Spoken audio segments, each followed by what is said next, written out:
দেখুন, এই জাতীয় পতাকা দেওয়া ইনিশিয়েটিভটা হলো গিয়ে হর ঘর তিরঙ্গা যে ইনিশিয়েটিভটা হয়েছে, এটা মূলত সেন্ট্রাল থেকে এসছে আমাদের কাছে। তো এরই অঙ্গ হিসাবে আজকে 18 নম্বর ওয়ার্ডের এই যেই প্রগতি ক্যাম্পটা আছে, আমাদের প্রগতি সিআরপিএফ ক্যাম্প আছে, এখানে আমরা যতজন স্টেশন এখন যখন আছে আমাদের সামনে, ওদের সব জওয়ানদেরকে দেওয়া হয়েছে।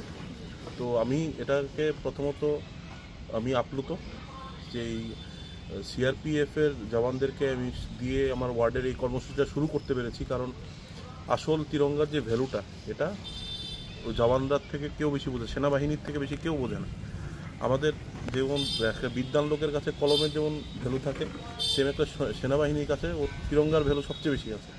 তো এর চেয়ে বেশি আমি খুশি হতে পারবো না, এটা কোনো ভাষা নেই, এটাকে বলে আমি বোঝাতে পারবো না।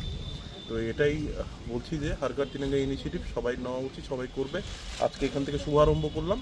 আগামী দিন বিশেষ কিছু ব্যক্তিবর্গ এবং কিছু দোকান এবং কিছু অ্যাসোসিয়েশনে আমি দেবো কালকে থেকে।